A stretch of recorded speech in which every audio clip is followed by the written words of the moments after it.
Hey guys, hope you're having an awesome day. First of all, if you haven't followed me on Instagram, you probably haven't seen my new hair. I definitely caught the quarantine hair dye bug that has been going around. I've been seeing so many people on YouTube and Instagram and dyeing their hair while they're stuck at home. But I've also just been wanting to go back to my roots, just kind of a bit more of a natural, darker color for quite some time. So yeah, it was the perfect time to do it. Now, I do want to preface this by saying I am not a professional at all. And trust me when I say I have messed up my hair more times than not. But I still wanted to share with you guys my journey from going from light hair to darker hair, and also share some tips that I just have come across along the way. So before I even get into the tips, I just want to list off the products that I use to get this exact hair color if you are curious.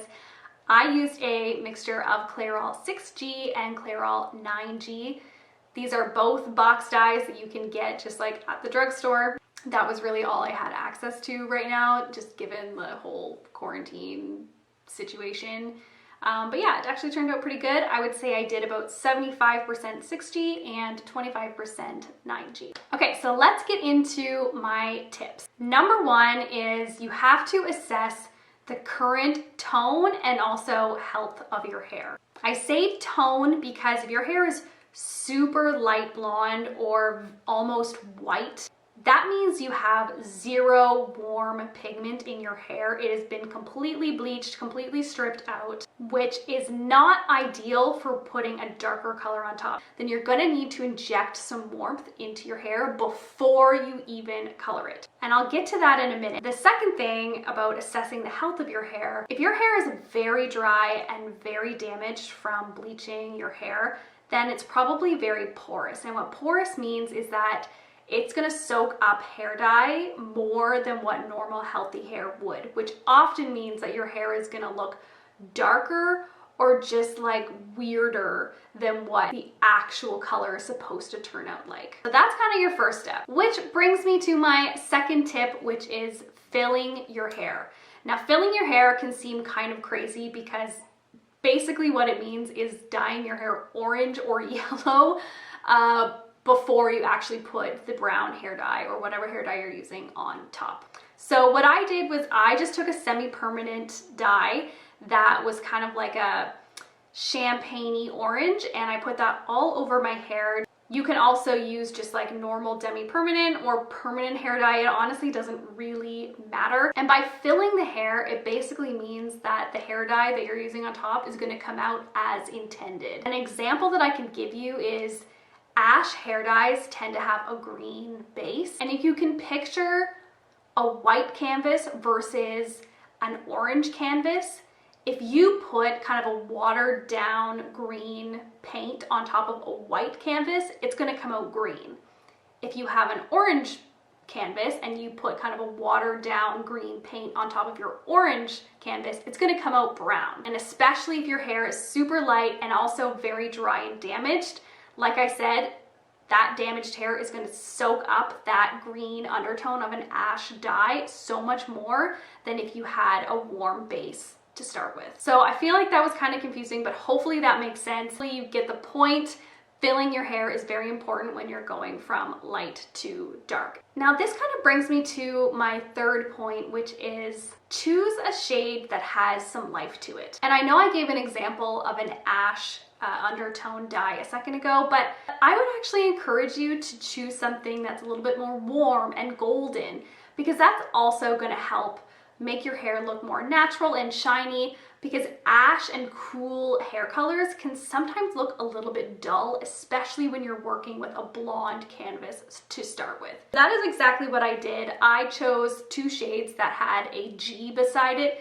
G most often stands for gold when it comes to hair dye names. If you're set on an ash dye or a cooler tone, or even just a neutral tone, filling your hair beforehand will help. But again, I definitely suggest kind of a more golden, warm shade. It just, in my experience, I've done this several times going from light to dark, it just looks better. Now for my fourth tip, I kind of want to reference my first tip as well. So when I said you need to assess the overall health of your hair to determine if it's damaged, if it's super dry, it's because damaged and dry and therefore porous hair can sometimes make your hair dye look a lot darker than it's supposed to be. Choose a hair color that is a little bit lighter than what you're intending to go. Even if you don't think that your hair is too dry or too porous, I still suggest choosing a shade that's a little bit lighter than you think you should go. And that's because if you're going from really bleach blonde to a darker brown, it's gonna be shell shock for a moment, especially if you've been blonde for a really long time, and kind of choosing something that's a little bit lighter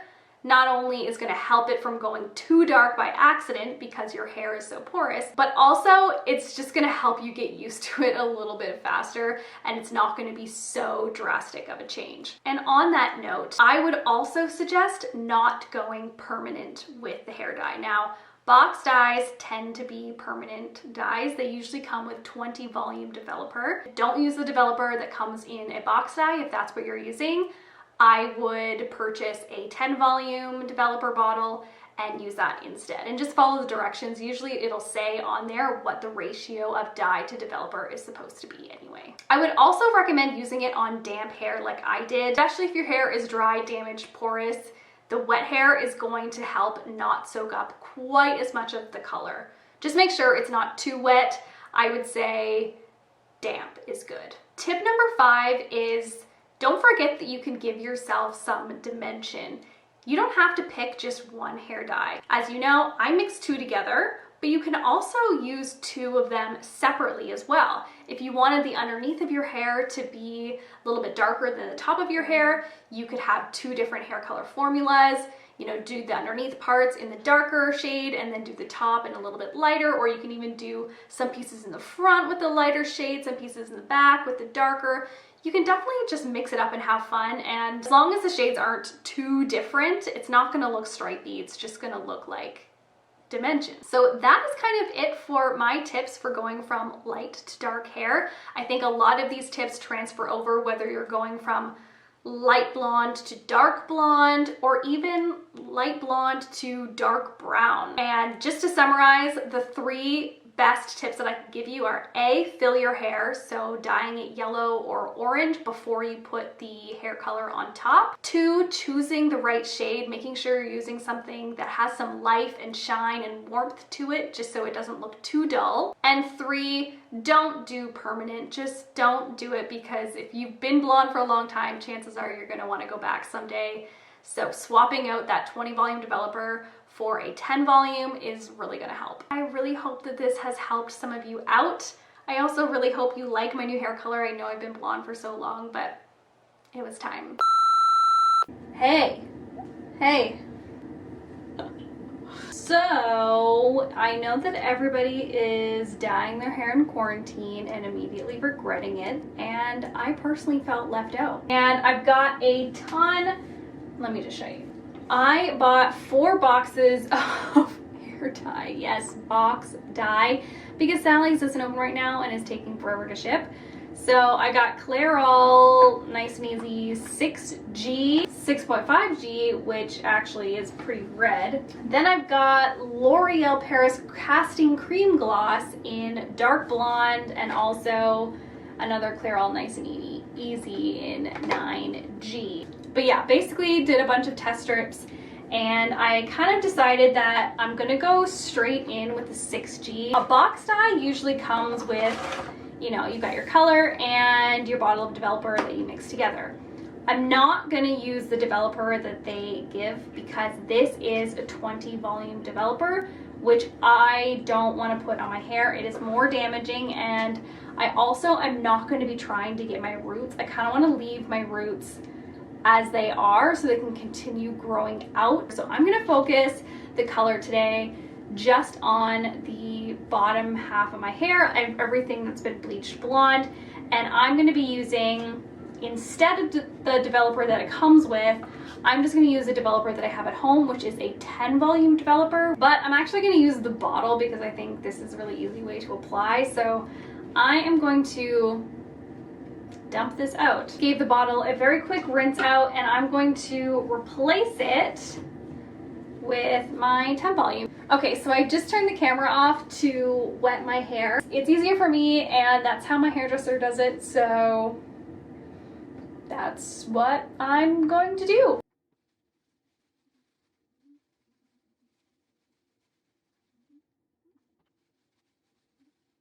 Okay, so what I'm doing now, I've just done the whole underneath, but I just added a little bit of the 9G just to lighten up the rest of the hair that I'm going to be coloring.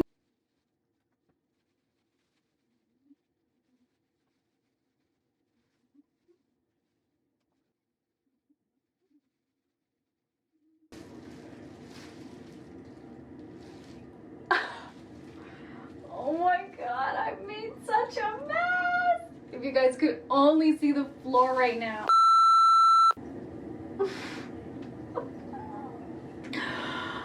Oh my god. I have not seen my hair this color or even anything close to this color in over like 6 years. My hair has been bright blonde for so long. So this is a big change and it actually came out pretty good. Anyway guys, I have to go clean this up before my husband sees the mess that I've made. And then I'm gonna go eat snacks in bed and watch Friends. Tomorrow is my birthday, so I plan on sleeping in. Good old 29. Love you guys so much, and I will see you in the next video. Bye.